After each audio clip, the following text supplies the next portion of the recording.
Welcome back, deep divers. You know that satisfying zip of a well-made zipper, right? Oh, yeah. But have you ever stopped to think about how we got to this point?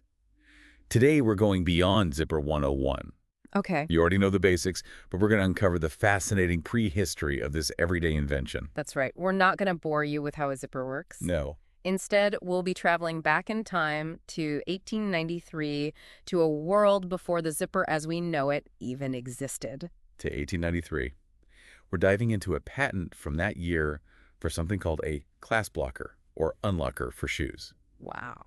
It might not sound like the tech revolution of the century, but trust me, it's a window into a time when people were desperate for a better way to fasten things. Yeah, patents are like historical treasure maps, leading us not just to what was invented, but to the problem it was trying to solve. And Judson, our inventor, gets pretty dramatic in his patent. He talks about how tedious and difficult it was to fasten shoes the old way.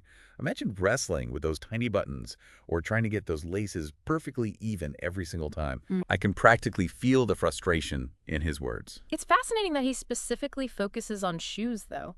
This wasn't meant to be a general-purpose fastener just yet. He was laser-focused on revolutionizing footwear. Why do you think that was? Well, maybe shoes were a particular pain point back then. I mean, if you think about it, shoes are essential. Yeah. Everyone wears them, and they take a lot of wear and tear. Having to constantly fiddle with buttons or laces would have been a real hassle. Yeah. And Judson called his invention a clasp blocker. Not the zipper teeth we're used to. Mhm. But even though the technology is different, the core concept is there. Multiple interlocking elements that could be opened and closed with a single motion. It's like the seed of the zipper idea just waiting to sprout. That's a good way to put it, yeah. Okay, so we know why Judson was trying to solve this problem, but how did his clasp blocker actually work? I'm trying to picture it in my mind, and it's a little fuzzy. Okay, imagine a train moving along a track. The track represents the channels in Judson's guide block, and the train cars are like the individual clasps that interlock. Okay, that's a helpful image. Mm. So you slide the guide block, which is like the engine, Yeah. and it pulls the clasps together, locking them in place. Precisely. And to unlock, you simply slide the guide block in the opposite direction, and the clasps disengage, just like uncoupling train cars. That's pretty ingenious for the 1890s. Yeah. But was it really easier than buttons or laces? Judson certainly thought so. He was confident that his invention offered a more efficient and convenient solution. He even claimed it was comfortable, neat, and ornamental. Ornamental. Now I'm picturing Victorian-era folks showing off their fancy shoe clasps like they were the latest fashion accessory. Yeah. So we've got this picture of late 19th century life where shoes were a daily struggle, and Judson comes along with his revolutionary clasp blocker. It seems like he was onto something big. But if this was such a game changer, why don't we see clasp blockers everywhere today?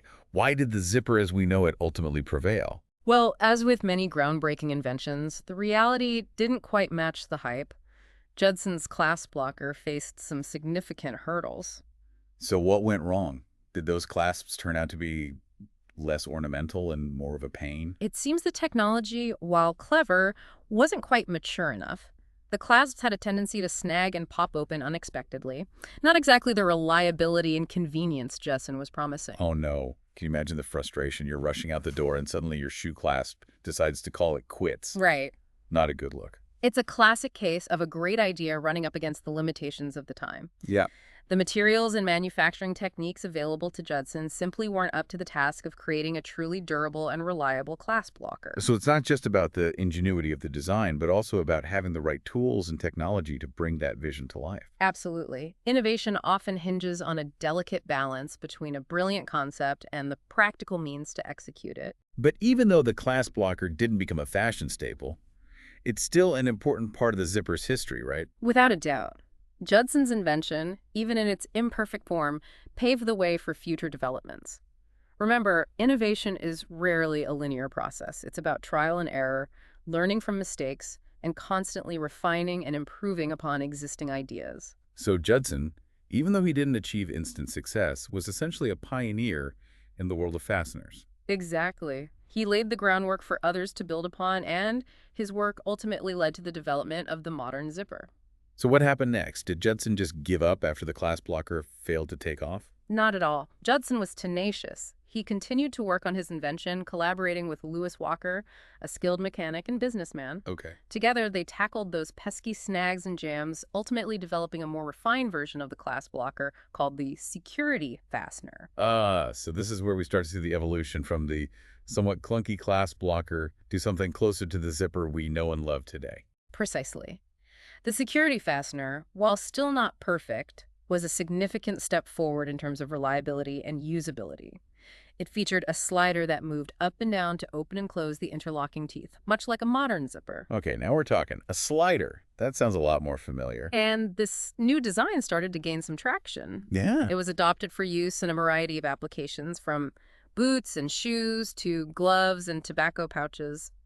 So the security fastener was the turning point, the moment when Judson's vision finally started to become a reality. It was a crucial step in the right direction. It showed that the concept of a slide fastener had real potential and that with continued refinement, it could become a truly revolutionary invention. But even with these improvements, the security fastener still wasn't the zipper we know today. What were those final leaps that took us from a promising but somewhat niche fastener to the ubiquitous zipper that's practically everywhere today?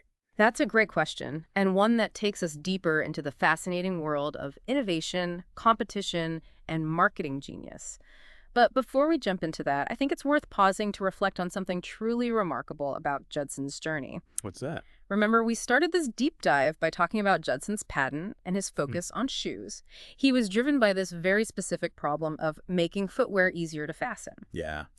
But as he iterated and improved upon his invention, he inadvertently stumbled upon something much bigger. Ah, you mean the realization that his clasp blocker could have applications far beyond just shoes. Exactly. It's a powerful reminder that innovation often leads us down unexpected paths.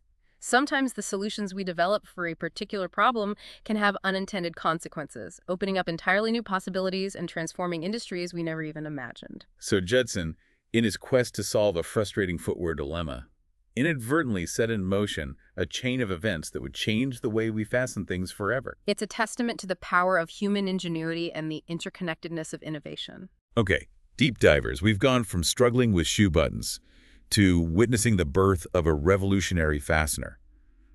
But the story doesn't end there. Yeah. We've still got some fascinating territory to cover, including those final steps that led to the zipper's global domination. We'll unravel that tale in just a moment, so stay with us. All right, deep divers, we're back and ready to zip up the final chapter of our pre-zipper saga. Okay. We've seen Judson's clasp blocker struggle and evolve into the more promising security fastener.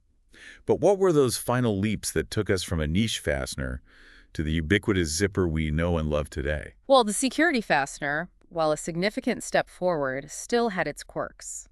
It was prone to jamming and wasn't always the smoothest operator. So even with a slider, there were still kinks to iron out. What were the key innovations that finally made the zipper a true success? One crucial advancement came from a Swedish-American engineer named Gideon Sundback. He took Judson's and Walker's ideas and refined them even further.